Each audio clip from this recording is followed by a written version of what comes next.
friends. My name is Avinash Gorakshakar, and I welcome all of you to another interesting episode of Conexia High Flyers. Friends, in these episodes, as all of you are aware, we introduce to you emerging companies from emerging sectors, and we make it a point to talk to the promoters and the top managements of these companies, so that all of us can understand these companies in a much better way. In these interviews, we get to know what is the company's business model, their growth journey, their future growth plans, and where a lot of valuable information is shared by the promoters and top managements of these companies. And friends, today we've got another interesting company which is going to hit the capital market very soon. The company's name is Sri Tirupati Balaji Agro Trading Company Limited.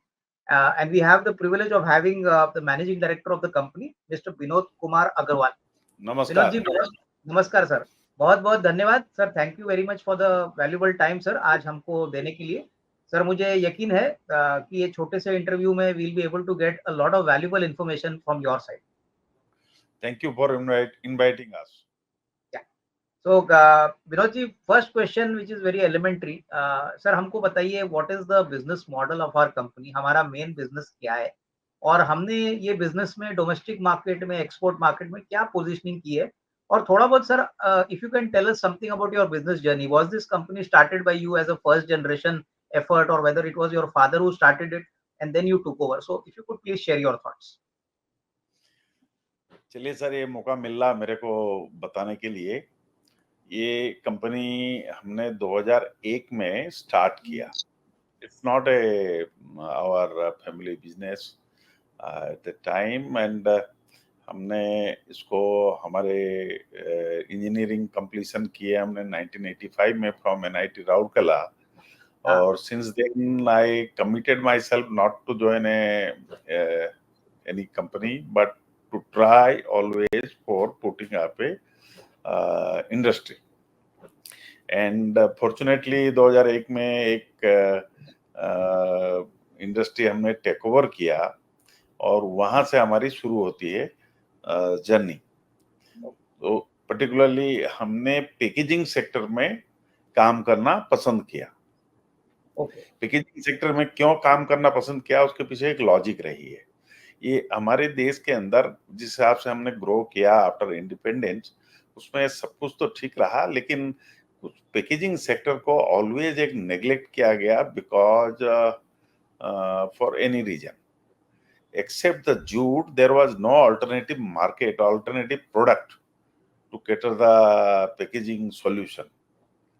सो इसको जब acute shortage आई, jute industry तरफ से वो माल दे नहीं पाए, तो गवर्नमेंट ऑफ इंडिया ने एट दैट टाइम एक डिक्लेयर किया कि भैया कुछ इसका अल्टरनेटिव सेगमेंट शुरू करनी चाहिए हमारे को, नहीं तो हम कोई भी जो एग्रीकल्चरल प्रोडक्ट है उसको एंड यूजर के पास पहुंचा ही नहीं पाएंगे, वो सड़ जाएगा।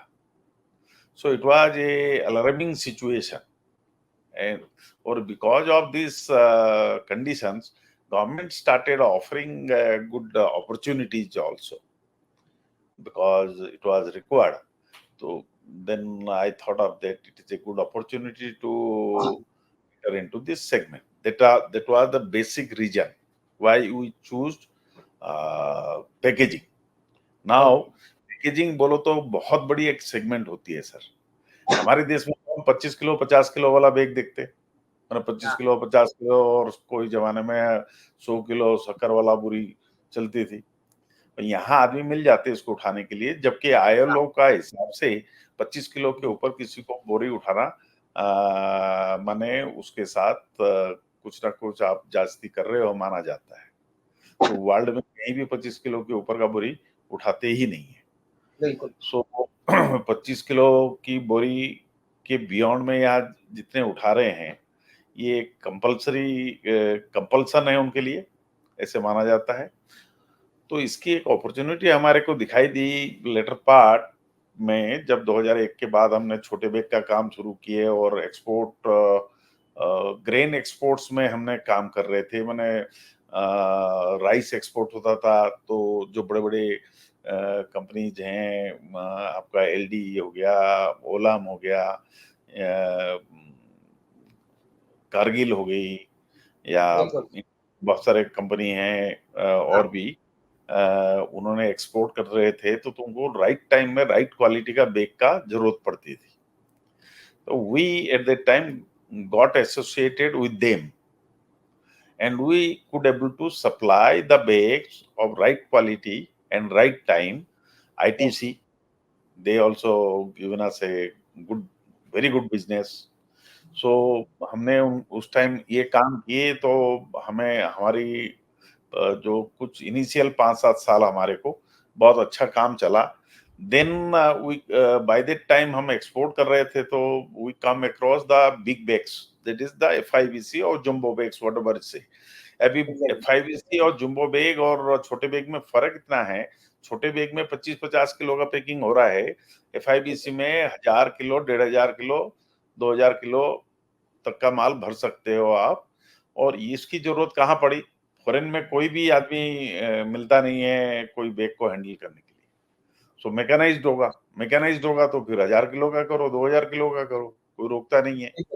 उतने उतने वो एक गाड़ी को खाली करने के लिए 10 मिनट लगता है, एक आदमी दिन में 100 गाड़ी खाली कर सकता है, लोड कर सकता है। यहाँ उतना करना हो तो हजारों आदमी लगे। तो इसकी एडवांटेज है।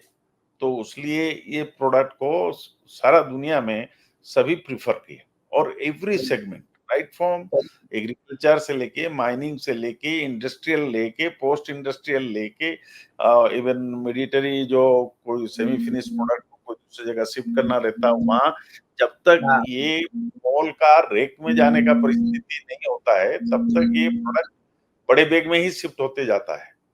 सो इसकी रिक्वायरमेंट अक्रॉस द ग्लोब बढ़ने लगी, और हर साल दर साल ये बढ़ते ही जा रही है इसकी रिक्वायरमेंट। लेकिन इसमें अच्छी बातें क्या है, इसमें बहुत सारे लेवल्स हैं। अगेन माना मिट्टी गिट्टी पत्थर भरना, तो वो बैग ऐसे कुछ बहुत ज्यादा उसमें नियम कानून नहीं है। लेकिन यही अगर फूड ग्रेड का कोई सामान भर रहे हैं, मिल्क पाउडर भर रहे हैं, या खाने का ईटेबल आइटम कोई भर रहे हैं, then bag has to be very clean. तो उसके लिए प्रोटोकॉल्स अलग है। कोई इंडस्ट्रियल माल है जो जो डिफरेंट माने एंटीस्टैटिक या कंडक्टिव होना चाहिए। कभी कभी देखे होंगे कि भाई आप किसी को हाथ लगाते हो तो करंट मारता है। बैग में भी ऐसे कोई प्रोडक्ट भरने के समय में चार्ज क्रिएशन हो जाता है। वो चार्ज क्रिएशन होता है तो उसकी मीनिंग ये होगी कि वो एरिया में अगर डस्ट रहेगी तो फायर भी हो सकती है। तो उसके लिए डिफरेंट टाइप के बैग्स बनते हैं। बैग्स ही बनते हैं, लेकिन टेक्नोलॉजी लिटिल बिट डिफरेंट होती है, और उसको डिस्चार्ज किया जाता है। तो उस टाइप का बैग को बोलो तो there is an number of variety of bag बनाना लगता ही है, कंजप्शन होता ही है। सो हमने एक संस्था ऐसे बनाए जिस संस्था के अंदर ये एवरी टाइप ऑफ बैग्स हम उसमें बना पाए। हमने उसके सेगमेंट क्रिएट किए। इसमें हमारे ऑर्गेनाइजेशन के अंदर इसलिए देखे होंगे 5 इंडस्ट्री है, और 5 इंडस्ट्री अलग अलग अलग टाइप के प्रोडक्ट बना रही है। और कोई किसी को कंस्ट्रक्शन सेगमेंट का काम कर रहा, तो कोई इंडस्ट्रियल सेगमेंट का काम कर रहा, तो कोई और दूसरे फर्टिलाइजर अदर सेगमेंट के काम हो रही है, फूड ग्रेड की काम हो रही है, इस टाइप के। सो स्पेशलाइजेशन हो पाया है उसके अंदर। तो इसी हिसाब से हमने बढ़ते गए, एंड रेस्पॉन्स अच्छी रही। अभी तक यात्रा भी अच्छी रही है हमारी, और टीम हमारी काफी बड़ी हो गई, परिवार बड़े हो गए, तो खुशी वाली बात है। नहीं, बहुत बहुत बढ़िया सर, बहुत अच्छी तरह से समझा आपने। विनोद जी, अभी मेरे को बताइए कि जो FIPC पीसी बैग जो हम बनाते हैं सर, हम कौन-कौन से सेक्टर्स को ज्यादातर सप्लाई करते हैं, और हमारे कोई स्पेशलाइज्ड एप्लीकेशंस है, इसके बारे में सर बताइए कि कौन-कौन से सेक्टर्स के लिए हम स्पेशलाइज्ड बैग्स बनाते हैं, इसके बारे में थोड़ी जानकारी। हाँ सर, इसको मैं आपको और थोड़ा एक्सप्लेन करूंगा। पैकिंग में एक तो फ्लेक्सिबल पैकिंग हो सकती है, एक रिजिड पैकिंग हो सकती है, एक लूज पैकिंग हो सकती है। तीन तरह का काम हो सकता है। अभी आप मान लीजिए आप कोई लिक्विड तेल कहीं से इंपोर्ट कर रहे हैं। हाँ, अभी तेल को भी लाने के लिए या तो कोई टैंकर में लाएगा, हाँ, नहीं तो ये हमारे हम बैग बना सकते हैं जिसके अंदर ऑयल को भी हैंडल कर सकता हो। अच्छा, ओके, हाँ, इवन ओके, आपको इसमें बहुत अच्छी सी बात एक बताऊं मैं कि फ्यूचर में इंडिया में हो सकता है liquid water eatable portable water के लिए भी ये प्रोडक्ट बनने शुरू हो जाए।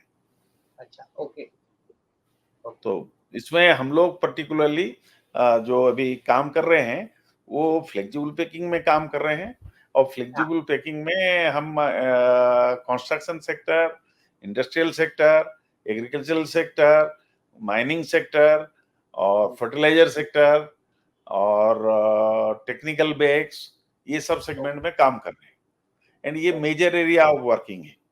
Even okay, edible food grade का मेजर काम कर रहे हैं हाँ, और डिफरेंट डिफरेंट कंट्रीज में जाती रहती है। इंडिया में भी बहुत सारा मेटल सेगमेंट वाले काम हो रहा है यहाँ पर। जितने मल्टीनेशनल्स है वो already they have shifted into FIBC bags from the small bags. They always prefer FIBC bags and company like Birlas, Tatas और कमोडिटी वाले कारगिल, ओलाम, एलडी, ये सब कंपनी सभी ऑलरेडी इसमें काम कर रहे हैं, सब यूज कर रहे हैं। प्रॉक्टर एंड गैम्बल, हिंदुस्तान लीवा, ये सब इसी टाइप के ही बैग यूज कर रहे हैं। ओके, मैं समझ गया। विनोद जी, अभी मेरे को बताइए कि सर टिपिकली हमारा जो एक्सपोज़र है, आपने एक्सपोर्ट मार्केट के बारे में बोला, डोमेस्टिक मार्केट के बारे में बोला। हमारा अभी फिलहाल सर रेवेन्यू शेयर की अगर हम बात करें FY 24 की, तो सर हम कौन-कौन से एक्सपोर्ट मार्केट को प्रोडक्ट सप्लाई करते हैं और डोमेस्टिक मार्केट में सर क्या हम पैन इंडिया कस्टमर्स को सर्विस करते हैं? इसके बारे में बताइए। हाँ। सर हम ऐसे तो सभी कंटिनेंट में हैं हम लोग। मेजरली हमने शुरू किए थे काम यूरोप से, अक्रॉस द यूरोप हम सप्लाई करते हैं और उसके बाद हम अमेरिका, कनाडा और साउथ अमेरिका, इधर ऑस्ट्रेलिया, न्यूजीलैंड और अफ्रीका का कुछ पार्ट भी कर लेते हैं और इधर जापान, कोरिया और इंडोनेशिया, थाईलैंड, ऐसे कुछ कंट्रीज को भी हम सप्लाई करते ही हैं। सो our presence is there more or less scattered and we have reached to almost every part of the earth. So and there is a big opportunity lying before us. So we have to work more and definitely we'll reach to that segment, those areas sometime. नहीं, नहीं समझ गया। विनोद जी, मुझे एक बात बताइए कि हमारा जो एक्सपोर्ट शेयर है, क्या ये मान के चलूँ कि एक्सपोर्ट शेयर हमारा रेवेन्यू में ज़्यादा है, डोमेस्टिक कम है? क्योंकि ज़्यादातर आपने बराबर बोला यूरोप है, यूएस है, कनाडा है, यहाँ पे तो FIPC का कांसेप्ट तो बहुत पहले से चला है, these people are very particular about quality. So I want to know from you that हमारी कंपनी का एक्सपोर्ट बिज़नेस ज़्यादा है या डोमेस्टिक बिज़नेस ज़्यादा है? आई मीन परसेंटेज में एक्सपोर्ट मोटा-मोटी रेवेन्यू अगर ज्यादा एक्सपोर्ट रेवेन्यू हाँ, ज्यादा रहती है हाँ, लेकिन लास्ट 24 में जो क्लोजिंग है उसमें almost you can say it is revenue wise almost 50% आ रहा है ओके, ओके, अप्रोक्सीमेटली। ठीक है। और बिकॉज इस पीरियड में थोड़ी हालांकि there is a growth in export but उसमें प्राइस टर्म्स में वो रिफ्लेक्ट होता है तो थोड़ा कम दिखता है because raw material price had gone down. हाँ, सो ओके। रेस्ट हमारी एक्सपोर्ट डीप नहीं हुई है नहीं, ठीक वन है, टर्म समझ गया। वाइज। तो मोटा-मोटी FY 24 में आप बता रहे हो कि 50-50 डोमेस्टिक एक्सपोर्ट दोनों कंट्रीब्यूट कर चुके हैं। सर मेरे को एक बात बताइए कि हमारा डोमेस्टिक मार्केट में मार्केटिंग नेटवर्क क्या है? लाइक हमारे खुद के डीलर्स है या डिस्ट्रीब्यूटर्स है, या और एक्सपोर्ट मार्केट के लिए सर हमारा क्या B2B मॉडल है, यानी कोई डिस्ट्रीब्यूटर है जो हमसे माल लेता है और फिर बाद में डायरेक्टली कस्टमर को सप्लाई करता है? Does it work like this? India में तो sir we do not appoint any dealer. Okay. हाँ. इंडिया में we directly sell to the end consumer. Okay. Okay. Okay. तो एंड कंज्यूमर को जब हम देते हैं तो वो उनके साथ नेगोशिएट होता है और वहां जहां भी देना रहता है देते हैं हम. उनकी चीजों को हम समझ पाते हैं, अच्छा रहता है. लेकिन जब एक्सपोर्ट मार्केट के बारे में बात करें, बिकॉज एक्सपोर्ट मार्केट और अक्रॉस द ग्लोब काम करना, कितने भाषा हम सीखेंगे, कितने आदमी हम बाहर इक्विट करके रखेंगे, कितने जगह हम हाँ. वेयर हाउस बनाएंगे, तो ये हमारे को बड़ी डिफिकल्ट लगता है हैंडल करना. तो हमने बाहर डेफिनेटली हमारे पार्टनर्स क्रिएट किए वहां, जिनको हम बैग दे देते हैं उनके रिक्वायरमेंट के हिसाब से. वो हमारे बिहाफ में वहां मार्केटिंग करते हैं. मार्केटिंग करके वो बैग इकट्ठा करके हमारे को कंटेनराइज करके प्लेस करते हैं और वो माल बना के हम उनको भेज देते हैं. और वहां पहुंचने के बाद वो उनकी रिस्पॉन्सिबिलिटी रहती है, एक्सेप्ट हाँ. प्रोडक्ट में कोई प्रॉब्लम आएगा तो we are there to support. हाँ. एग्जैक्ट. बराबर. So it is a very. तो हाँ. कस्टमर भी, जो हमारे एंड कस्टमर रहते हैं, वो लॉन्ग टर्म रिलेशन में बिलीव करते हैं. बिल्कुल. हमारे साथ जो शुरू दिन से जुड़े हैं वो जुड़े ही हुए हैं.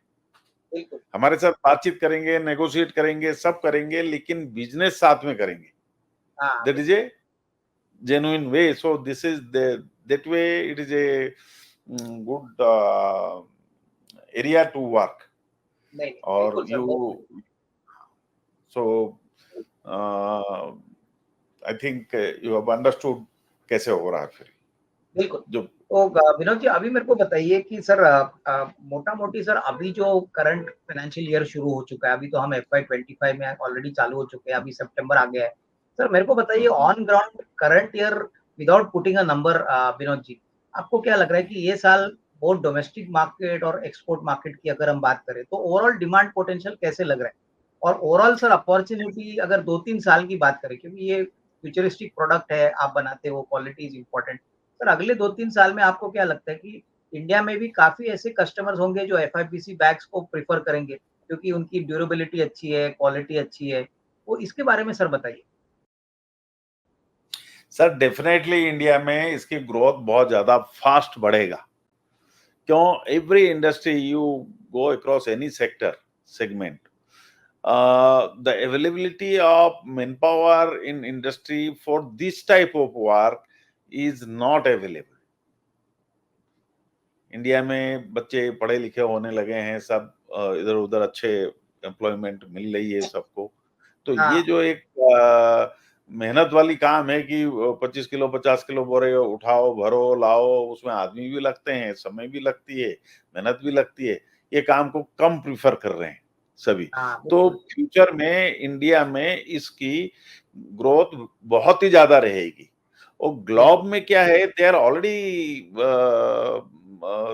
Countries they are using, and इसकी एरिया ऑफ यूज काफी बढ़ रहा है. बट मोटा-मोटी विनोद जी मेरे को बताइए, अपॉर्च्युनिटी इंडिया में बड़ा है, ग्लोबल मार्केट में बड़ा है, बट ये जो इंडस्ट्री है इसमें सर रॉ मटेरियल का जो प्राइसिंग होता है, रॉ मटेरियल मेरे ख्याल से इम्पोर्ट होता है, उसके बाद हम FIPC बैग बनाते हैं. सर हमारी कंपनी का रॉ मटेरियल के साथ सोर्सिंग कहाँ से होता है? हम लोग किसी सप्लायर के साथ हमारा रेगुलर काइंड ऑफ कॉन्ट्रैक्ट है या मार्केट से उठाते हैं? और सर प्राइसिंग फाइनली हम FIPC बैग का बेस्ड ऑन एप्लीकेशन सेल करते हैं, यानी मान के चले कि उधर कोई स्पेशलाइज्ड एप्लीकेशन होगा तो वो बैग अलग तरीके से हम बनाते हैं. तो प्राइसिंग सर फाइनली कैसे डिसाइड होता है? Depending upon the quality of the application वैसे होता है, या basically it is a standardised pricing कि भाई फार्मास्यूटिकल इंडस्ट्री है, एग्रोकेमिकल इंडस्ट्री है, भाई जो भी इंडस्ट्री यूज करती है इसके लिए आपका कोई प्राइस कैटलॉग फिक्स होता है, या it varies based on the raw material price? So it is a customised product, so price हाँ. तो फिक्स नहीं हो सकता. अच्छा. ओके. प्राइस तो ओके. फिक्स नहीं हो सकता है. ओके. क्यों? कौन सा माल हैवी है, कौन सा हल्का है, और कौन सा माल को कौन सा हवा लगने से खराब हो रहा है, या उसको हवा चाहिए ही. और बिल्कुल. जैसे फ्रूट्स है, कुछ है, उसको हवा चाहिए, आना जाना करना, हवा नहीं मिलेगा बिल्कुल. तो खराब हो जाएगा. और कुछ बिल्कुल. सामान है कि हवा लगा के वो खराब हो जाएगा. तो सब बनाने का तौर तरीका अलग हो जाती है।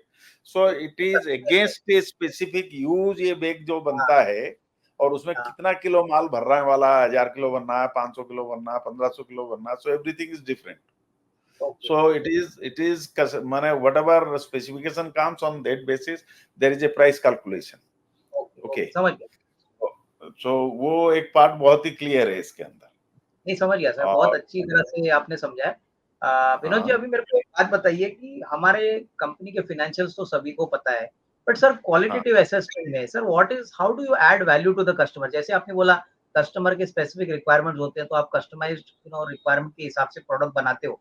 लेकिन ऐसा क्या हम काम अच्छा करते हैं कि जो कस्टमर हमको वापस पैट्रोनाइज करता है, हमको बिज़नेस इंक्रीमेंटली और भी ज़्यादा देता है? तो हमारी सर्विस क्वालिटी, हमारा प्रोडक्ट की क्वालिटी, ऐसे 2-3 चीज़ें सर नॉन फाइनेंशियल बातें जो है वो हमको बताइए, जिससे हम ये कहें कि हम हमारे इंडस्ट्री में, एफआईबीसी इंडस्ट्री में we are doing a better job. So if you can please share your thoughts. Sir ये बेसिकली आता टेक्निकलिटी से। टेक्निकलिटी क्यों? अभी कोई चीज को, कोई बिल्डिंग, कोई कंस्ट्रक्शन करना है, तो अगर इंजीनियर अच्छा होगा ना सर, वो आपको जो रिजनेबल क्वांटिटी ऑफ सीमेंट लोहा का खर्चा में वो बिल्डिंग को बना देगा, और बिल्कुल, जितनी आपकी जरूरत है उसके हिसाब से बन जाएगी वो। बिल्कुल। और कोई अगर बराबर उसको समझ में नहीं आया, उसमें कौन सा हाँ, चीज कम कर लेगा या ज्यादा कर लेगा, हाँ, आइदर वो प्रॉब्लम में डालेगा, या नहीं तो खर्चा ज्यादा हाँ, करा देगा। यहाँ भी यही काम है।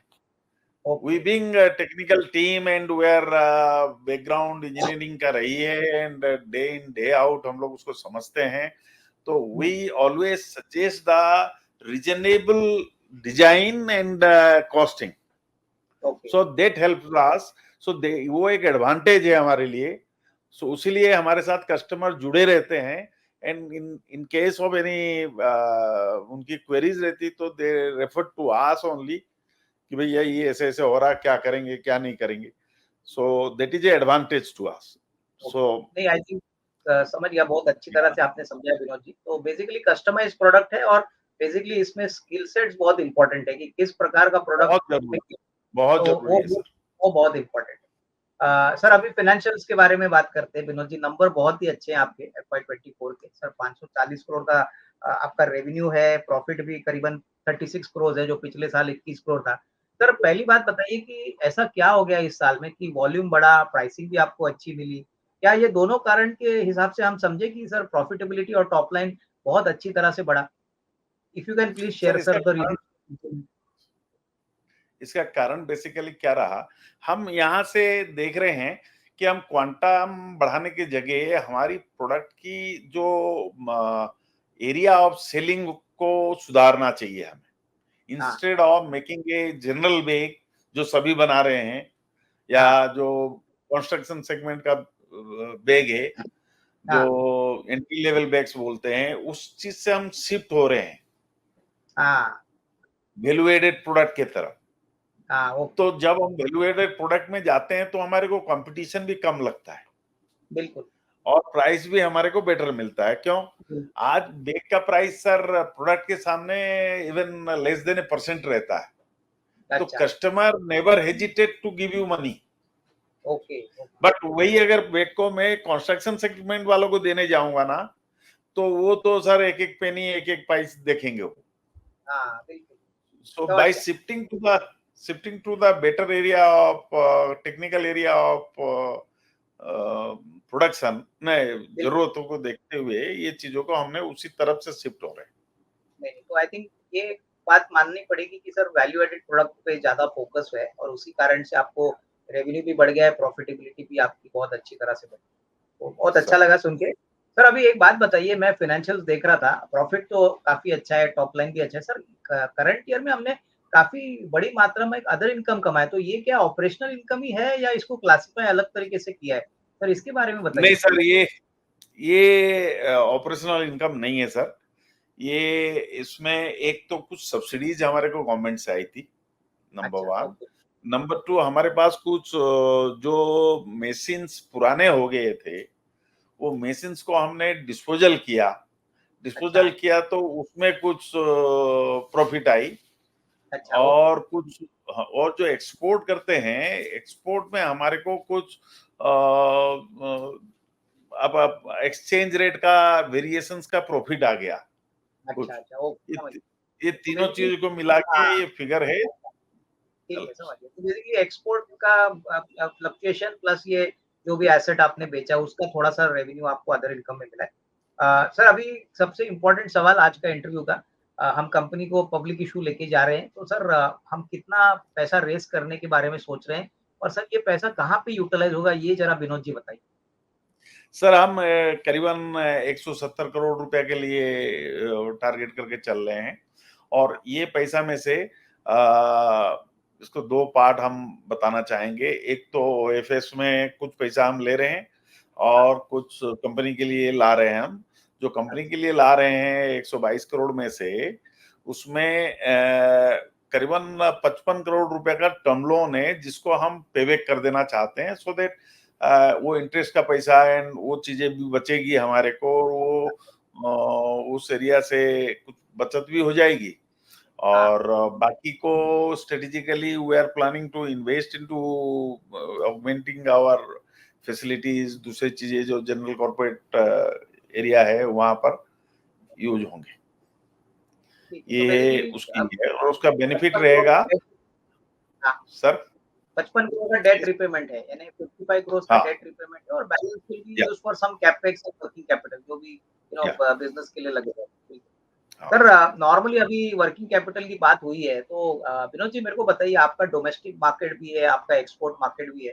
सर दोनों मार्केट में नॉर्मली वर्किंग कैपिटल साइकिल यानी आपको ऑर्डर मिलता है, आप ऑर्डर एग्जीक्यूट करते हो, कस्टमर को भेजते हो, फिर कस्टमर आपको पैसा देता है।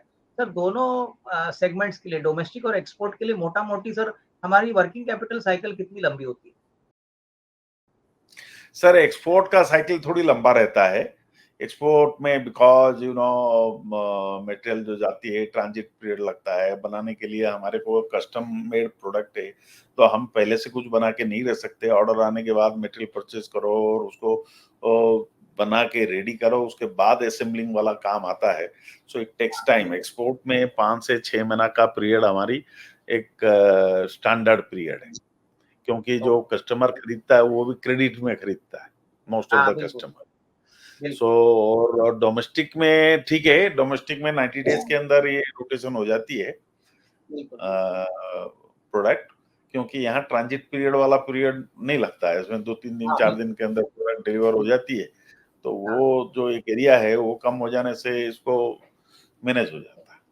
बिल्कुल, नहीं समझ गया। सर अभी आखिरी सवाल जो काफ़ी इम्पोर्टेंट है सर देखिए अपना बिज़नेस डोमेस्टिक और एक्सपोर्ट ओरिएंटेड दोनों है, एक्सपोर्ट ज़्यादा है जैसे आपने कहा। सर हमारे धंधे में अभी तक आपने कंपनी को इतनी अच्छी तरह से मैनेज किया है, ग्रो कर किया है। सर मेरे को बताइए सबसे बड़ा हमारा बिज़नेस में रिस्क क्या है? Like whether it is execution risk और whether it is raw material risk quality का रिस्क है कि भाई प्रोडक्ट में कोई खराबी आ गई। सर ऐसा कौन-सा रिस्क है जो आपको हर वक़्त आपको मॉनिटर करना पड़ता है और आपने वो किस तरह से अभी तक अच्छी तरह से मैनेज किया है? सर इसके बारे में बताइए। सर सबसे पहला बात ये है कि कोई भी मैन्युफैक्चरिंग हाउस अगर अगर उसका प्रोडक्ट का बनाने के समय में उसने उसको ध्यान नहीं दिया वो रिस्क तो बहुत बड़ी रहेगी। बिल्कुल, हम उसको समझते हैं और समझते हैं तो वो उसको हमने पूरा उसी हिसाब से पाल के चल रहे हैं तो we are not concerned about that. हाँ, वे आर कंसर्न। आज हम प्लास्टिक में हैं प्लास्टिक के बिना दुनिया चलेगी भी नहीं सर। बिल्कुल, आप बिल्कुल, कोविड पीरियड में देख लीजिए सब हो गया और उसमें सभी मास्क से लेके सब कुछ फिर प्लास्टिक में आना पड़ा। लेकिन बिल्कुल। ये सब प्रोडक्ट जो है ये सब कलेक्ट होती है और रिसाइकल भी हो जाती है। अच्छा, ओके। ओके। कल अगर सोचो कि हमारे को सबसे बड़ा रिस्क दिखता है कल अगर कोई भी कारण से प्लास्टिक माने खत्म ही हो जाए हाँ, तो ही बिल्कुल, धंधा ये और कोई डायरेक्शन में जाएगा नहीं तो ये धंधा को रोक नहीं सकेगा कोई। बिल्कुल, बिल्कुल। तो बेसिकली वही है कि इसमें ग्रोथ पोटेंशियल और रनवे बहुत लंबा है और इसमें there is no doubt that आगे भी ग्रोथ चलता रहेगा। तो सर बहुत अच्छा लगा अब विनोद जी आपसे बात करने से बहुत अच्छी तरह से आपने कंपनी के बारे में हमको बताया। सर मेरी तरफ से आपको, आपकी पूरी मैनेजमेंट टीम को बहुत बेस्ट विशेस और सर पब्लिक इश्यू के लिए भी बहुत-बहुत बेस्ट विशेस। धन्यवाद। Thank you. धन्यवाद सर। धन्यवाद आपको भी बहुत बहुत धन्यवाद।